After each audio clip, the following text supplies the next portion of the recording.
Hello my dear friends and again welcome to being a women. आज का video बिल्कुल एकदम डिफरेंट होने वाला है, क्योंकि इस वीडियो में जैसे हम बात करते हैं रिलेशनशिप्स के बारे में कि आप हाउस वाइफ हैं, वर्किंग वाइफ हैं, हाउस वाइफ का कमाना क्यों ज़रूरी है, और relationship mother in law, sister in law. और आज जो हम बात करने वाले हैं, हम एक कॉमन बात करने वाले हैं, सास, बहू, बेटा और ननद। वो बेटे की माँ जो सास है, बहू उसकी वाइफ है, और ननद जो है वो उसकी बहन है। अब एक परिवार जो है, एक निट फैमिली का जो एक समझ सकते हैं आप, तो जो एक बेटा जो छोटा बच्चा होता है तब से लेकर के वो एक अपनी माँ के पीछे घूमता है, आगे पीछे घूमता है पूरे टाइम। घर में जैसे स्कूल से आता है, गेट से आवाज़ देना शुरू करता है माँ।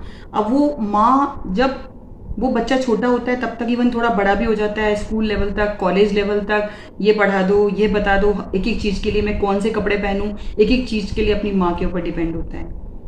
ठीक है, 20 साल का हो जाता है, उसके बाद में आप सोचने लगते हैं कि उसकी पढ़ाई होने लगती है, आगे आगे आगे आगे वो बड़ा होता चला जाता है। फिर आप एक दिन ऐसा आता है कि जब वो कम्प्लीटली उसकी एजुकेशन कंप्लीट हो जाती है, फिर आप उसके लिए लड़की देखना शुरू करते हैं, और उसकी फाइनली मैरिज हो जाती है, और आपके घर में जो आ जाती है आपकी बहू, जिसको कि डॉटर इन लॉ कहते हैं। बेटी आपकी ऑलरेडी है, आपके डॉटर इन लॉ आ जाती है।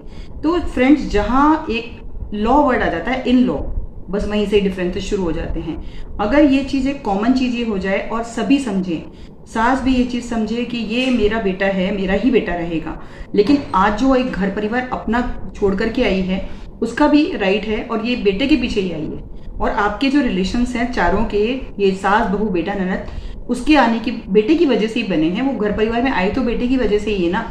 तो उसको भी इक्वल रिस्पेक्ट, एक जो घर परिवार वाला ट्रीटमेंट फैमिली के अंदर, उसको भी एक वेलकम किया जाए बहुत अच्छे जोर शोर के साथ, और एक परिवार का हिस्सा माना जाए, सबसे बड़ी बात। और समझ कर चला जाए ये चीज़।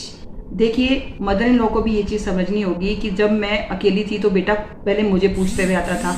अभी अगर मैरिज हो गई है तो हो सकता है मे बी वो अपनी वाइफ को भी कॉल कर दे मैं आ रहा हूँ, या उसको भी एक बार आवाज़ देता हुआ दे, तो इसमें बुरा मानने की कोई बात नहीं होती है।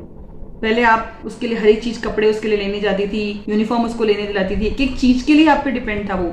माँ ये कहाँ रखा है, मेरे सॉक्स कहाँ रखे हैं, मेरी ये क्या चीज़ रखी है। अब जिम्मेदारी लेने वाली आ गई है तो आप उसको जिम्मेदारी दे दीजिए, और आप खुद रिलैक्स कर लीजिए ना थोड़ा सा।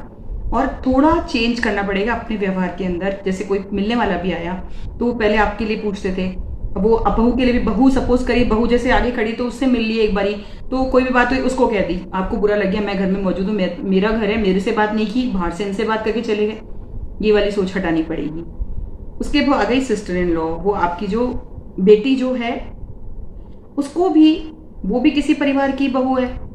वो जितना यहाँ आकर के, मम्मी तुम उठ के चाय बनाती हो, भाभी सो रही है अभी तक, अरे तो ये चीज को अगर बना दी जाए तो क्या हो गया। इस तरह के डिफरेंसेस क्रिएट नहीं करने चाहिए। आप जितना यहाँ पर आकर के प्यार दिखाती हैं, करती हैं, तो ये आप अपने परिवार के लिए कीजिए, उसको संभाल के रखिए, बचा के रखिए, अपनी फैमिली के लिए, अपने इन लॉज के लिए करिए वो चीज़। पीहर में आपका इंटरफेरेंस जब तक आपसे ना पूछा जाए अपनी राय मत दीजिए, क्योंकि ये उनके घर परिवार के लिए अगर हो रहा है तो आप भी उस परिवार का हिस्सा हैं, स्टिल हैं। पहले तो थी, आप वहां रहती थी, और आज भी आप हिस्सा हैं। तो कोई भी उनको मुश्किल में मत डालिए। आपको तो वहां नहीं रहना है हमेशा, आप वहां 2 दिन, 4 दिन, 5 दिन, 1 महीने के लिए गई हैं, तो उनकी जो लाइफ का जो फ्रेमवर्क चल रहा है, उस फ्रेमवर्क को बिल्कुल भी डिस्टर्ब मत करिए। क्योंकि फाइनली जैसे आप कहीं बाहर भी रह रही हैं, आपकी माँ की तबीयत ठीक नहीं है, तो पहले भाभी संभालेगी, आप तुरंत नहीं पहुंच पाओगे वहां पे। पहुंच भी जाते हो, बहुत अच्छी बात है, कोई दिक्कत नहीं, पर रिस्पॉन्सिबिलिटीज को ना शेयर करना सीखिए आप। ये चीज कि अगर बाय द वे वो कर रहे हैं तो बहुत अच्छी चीज है, इसमें गलत क्या है। बेटा बहू है, उनकी जिम्मेदारी है, पहले उनका फर्ज बनता है, और आपका भी फर्ज बनता है इक्वली, लेकिन आपका इन लॉज, आपका उनकी तरफ भी फर्ज बनता है, दोनों तरफ फर्ज बनता है। तो सबको अपनी समझदारी से काम लेना चाहिए।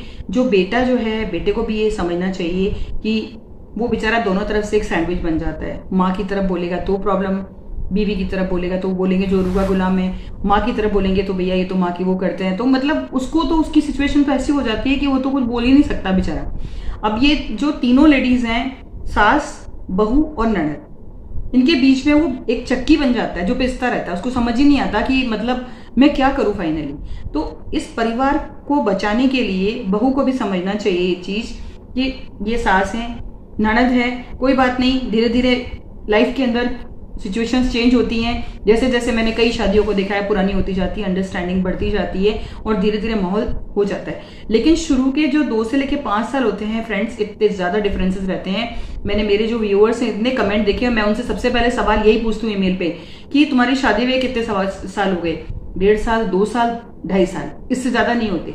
कई लोग, मैंने बहुत कम सुना है कि किसी की शादी को बहुत लंबा टाइम हो गया, 18 साल, 20 साल, 25 साल, लेकिन वो अभी भी यही है कि भाई रिलेशनशिप छोड़ना ये कगार पे। ये कम देखा है मैंने, क्योंकि एक अंडरस्टैंडिंग डेवलप हो जाती है, धीरे धीरे धीरे आप भी रिश्तों को समझने लगते हैं और एक बढ़िया वाली एक जो होती है सपोर्टिव जो मैकेनिज्म है वो परिवार के अंदर बन जाता है।